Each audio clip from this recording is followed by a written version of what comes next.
Wow, the lights are very bright, so I can't really see all of you, but I see a swarming, teeming horde of developers, which is always a good thing to see.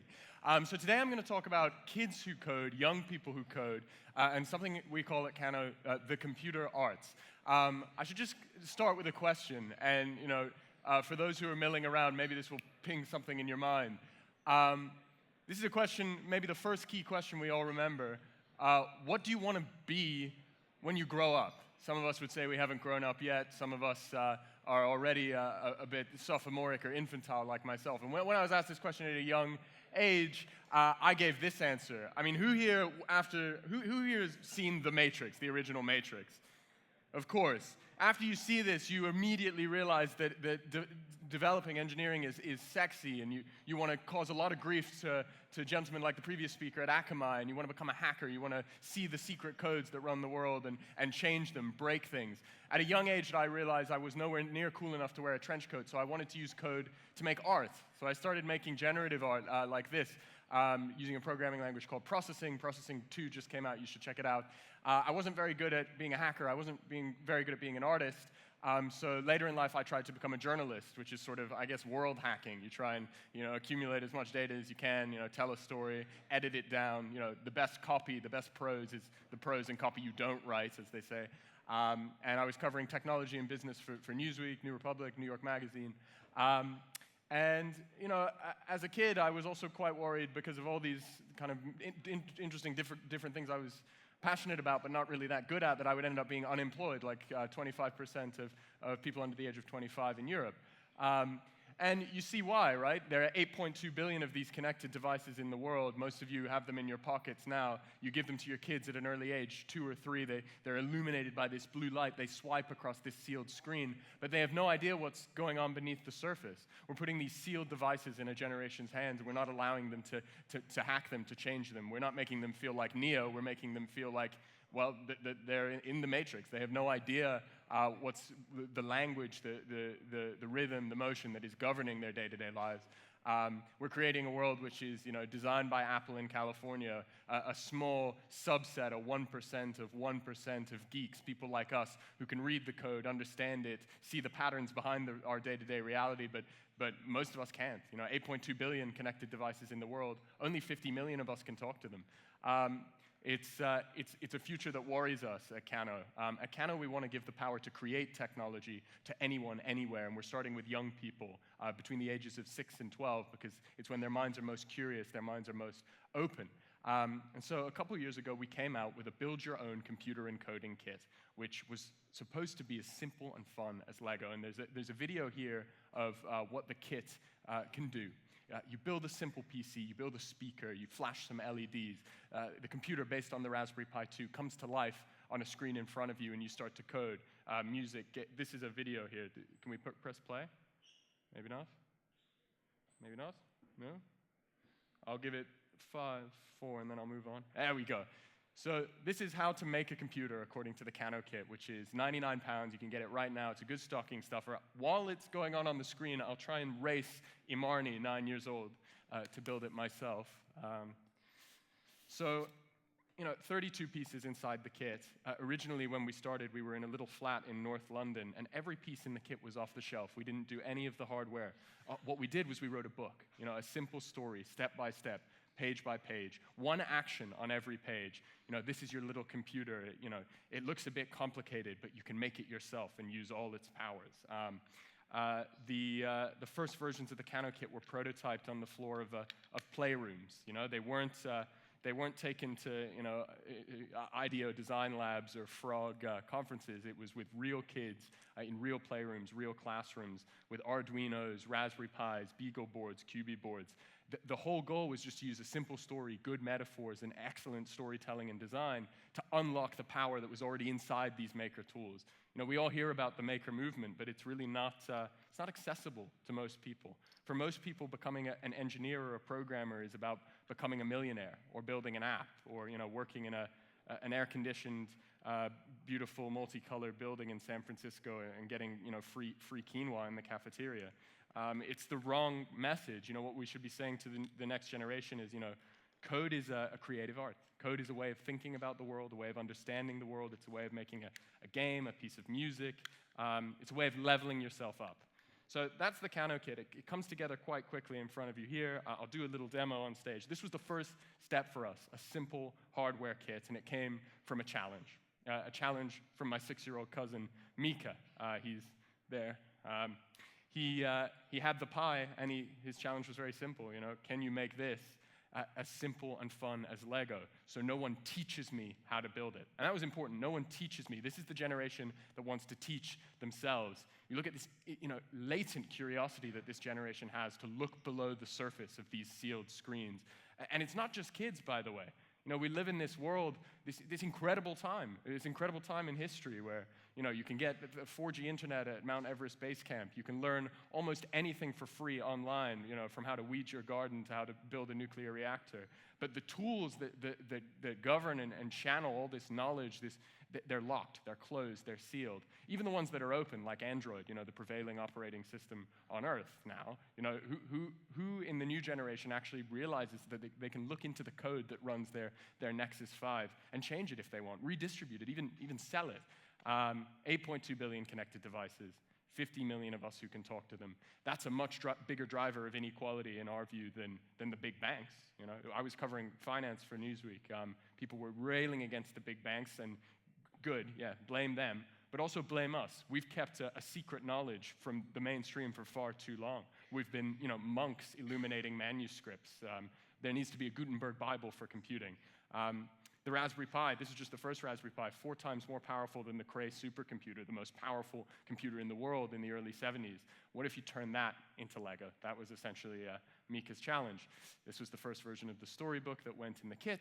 We hand-folded these white boxes, again, with all off-the-shelf parts in a little flat in North London. Me and my co-founder, Jonathan, we were both uniquely unqualified to do this. This was the first version of the kit, as you see, much less polished than what I brought to you guys today. But you're probably asking, okay, you put together some hardware bits. What happens next? Yeah, you got the kid to build a Raspberry Pi, to build a speaker. Maybe they put some stickers on it. What do they do next? I mean, we took this nice kit to Kickstarter, and people got the hardware. They were excited about it. They got it in 86 countries. What next? How do you make playing with code as simple, intuitive, and fun as Lego?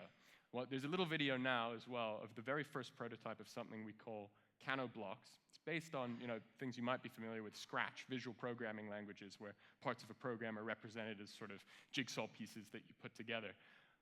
Our insight was to take this world of visual plug-and-play, drag-and-drop programming and connect it to stuff that kids already love, like Minecraft. And I think there should be a video. Oh, I control the video. I'm in control. Wonderful. Okay. And this was the very first prototype. And from here, or do I? No? No? Okay.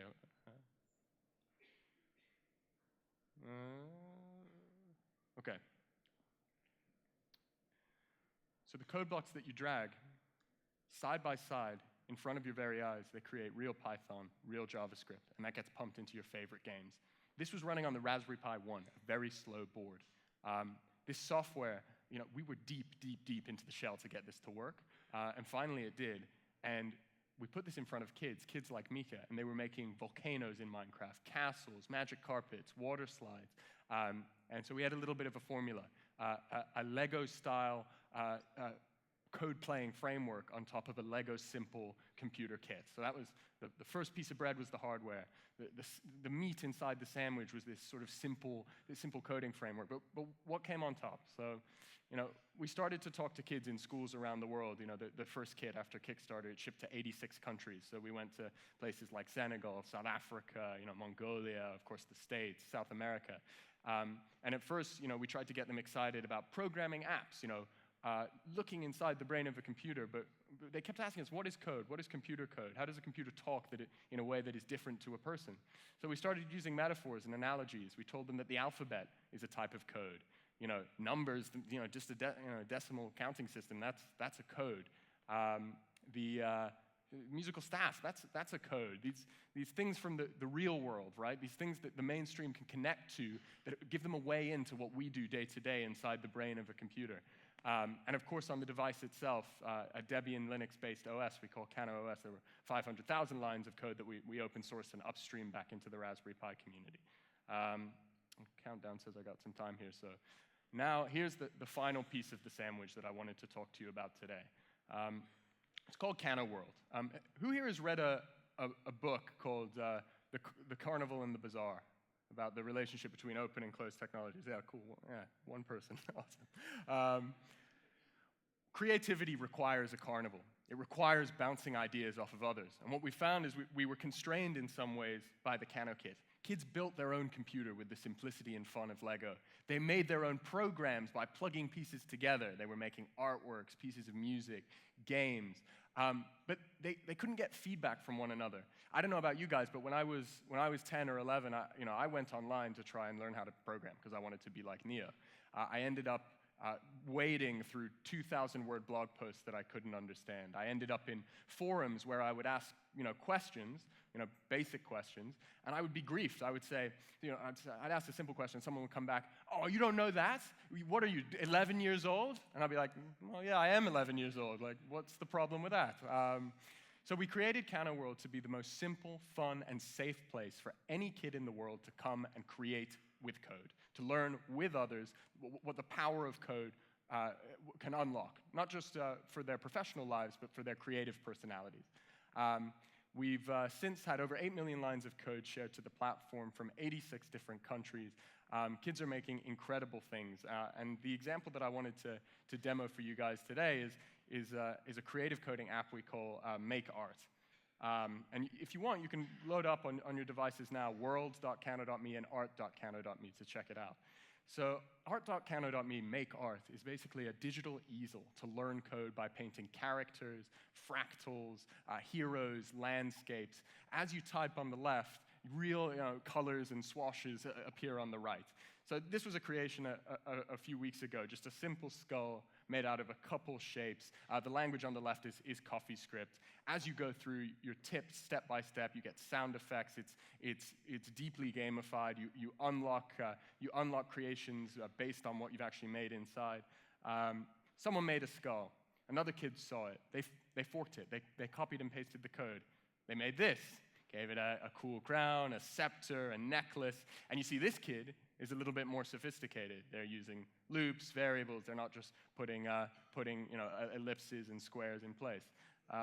And then someone else did this. So this is what a creative feedback loop looks like. And you see it in the professional community. You see what GitHub has unlocked for the open source community. But nobody's really brought this down to the realm of kids. Nobody's created a simple, fun place where kids of all ages can code and create together. There were some more ones. We use code art as a way of teaching kids about the natural world. There are so many patterns in nature that have cool and computationally comprehensible patterns at the center of them. And trees, ferns is a great example. So we had a challenge to make a tree. And this is actually a first introduction to object-oriented programming as well. Another kid took it forth. They made it into incredible sort of branching willow. Another kid took this and sort of added something that would change the opacity on the leaves as it iterated through. So, we find this extremely exciting because, as a company that began really, quite recently, only 2.5 years ago, that's struggling through the complexities of a hardware supply chain, to see kids on a board, an open source platform like the Raspberry Pi, making open source art, sharing it with one another, learning from each other's creations, that really inspires us. Wired kind of called us the GitHub for kids. And I don't know if this is the most accurate description, but the fact that we can even start a conversation about kids becoming inventors, not just users, kids not just swiping and grabbing pre-packaged stuff that geniuses like the people in this audience have made, not just swiping and grabbing and downloading and consuming and using, but creating, making, hacking. That is exciting to us.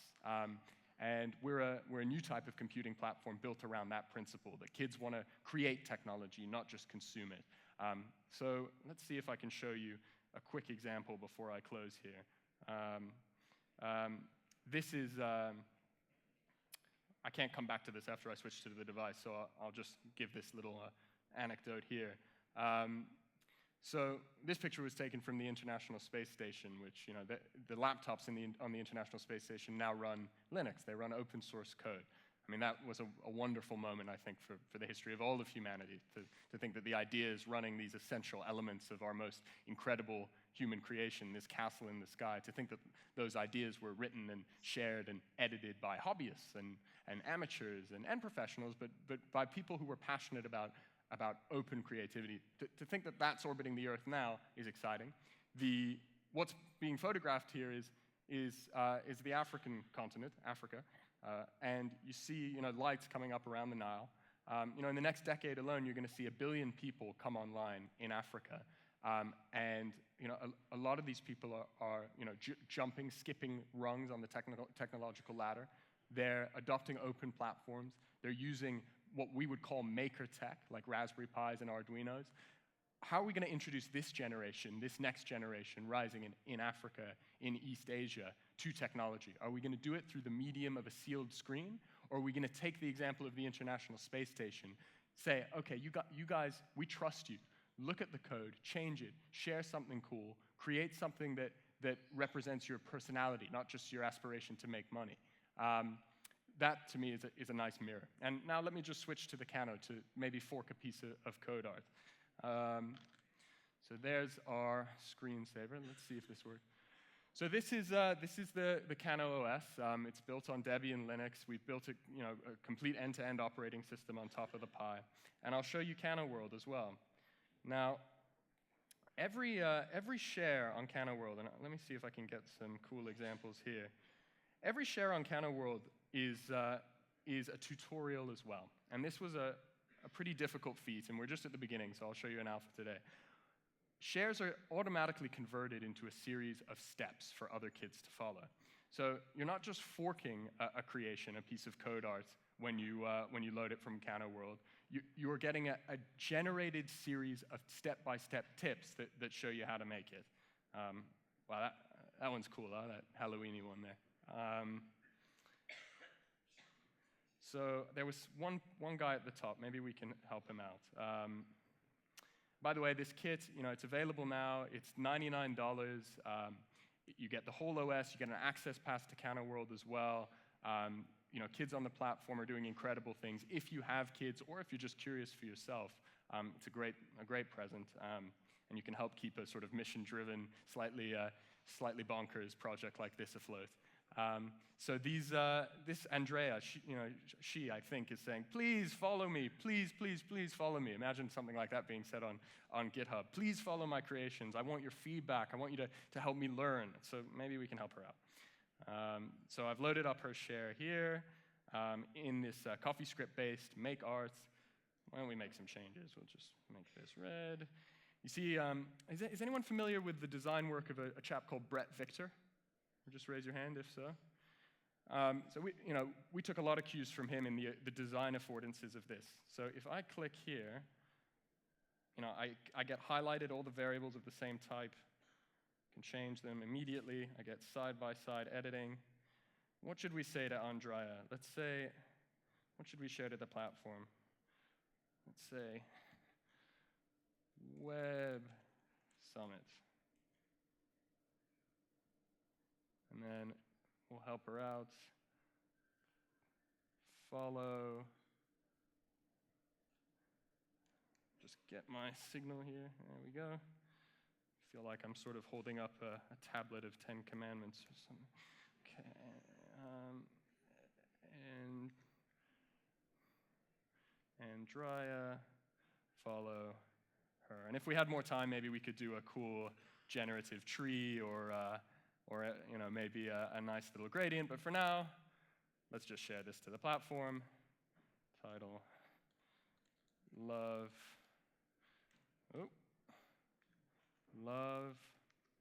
from code stage. And you can save it as a wallpaper. You can turn it into something for you as well as something for her. And we unlocked a badge, so I think maybe that's a good place to end. We are a sharing apprentice.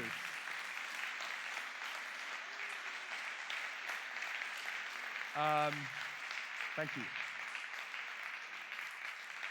So we have 3 minutes and 30 seconds left according to this little thing here. So if anyone has any questions about the computer encoding kits, yeah. We'll start here and then we'll... Hi, Hello. I have a background in user research with children, so I'm really curious how the talks with children went. How did you start? Yeah. How did you do it? It's a great question. So here's how it went. You saw all those white hand-folded boxes in our flat. I emailed tons of teachers across London. I said, can I please have an hour with your students? They're going to build and code their own computers. About 90% of them said, go away. And then 10% said, come in. So I would come into the classroom with 20 of these hand-folded white boxes. I would stand in front of these kids who were sitting there. It was winter at the time, so they're all cold. Their breath is sort of fogging in the air, and they're like, who the heck is this guy? And I would ask them 3 questions. Question 1, who here has seen the inside of a computer before? And no hands went up, right? This is the generation that has no idea what the inside of a computer looks like. It's all sealed away. Question 2, who here can tell me how a computer thinks, how its brain works? And then all the hands went up. They had no idea, of course, but they were so excited. They were like, it sends magic waves to YouTube, there are little switches inside, that's actually correct. The cable's all wrapped together in a magnet, all this cool excitement, but no understanding. And then question 3 was, who here thinks they could make a computer? And no hands went up, crickets. Then the flourish, the challenge, and really it was all framed as a challenge, like a game. Well, guess what, kids? In the next hour, you're all going to build your own computers, you're going to build a speaker, you're going to write code into Minecraft to make a castle, you're going to connect to the internet and ping it directly, and you're going to do it all without me saying a single word. You're going to do it by following a simple storybook. And then my design method was to shut the heck up. I sat back and watched, took notes, watched. And sure enough, at the end of that first workshop, I remember in King Solomon Academy, a couple of the kids had problems, a couple of them, loved it, a couple of them were shining little laser beams at each other from the keyboard that we had in the kit at the time, which was an enterprise keyboard, so it had a laser pointer. They were shining lasers in each other's eyes. I had to stop. It was kind of a disaster.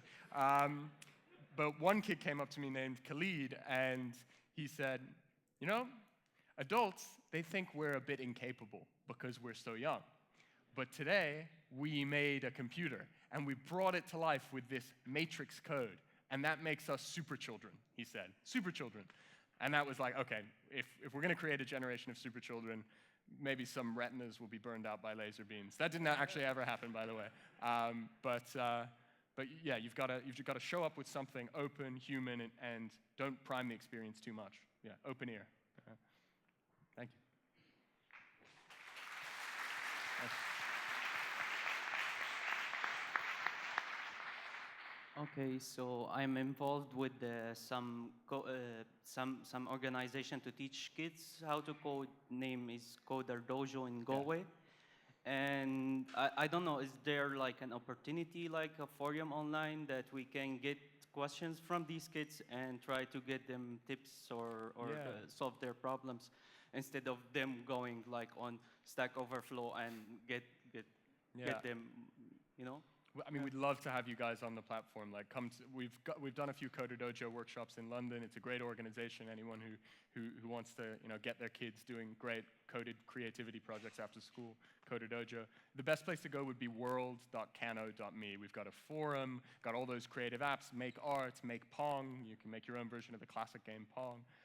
But it's also quite a communicative community. I mean, people talk, people ask questions, people comment.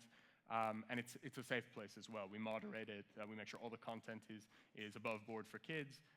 So it's a really nice place to go for a simple, down-to-earth, human set of answers to your questions on programming. And when you start, it's so confusing. You've got to have a bit of a smile on the other end.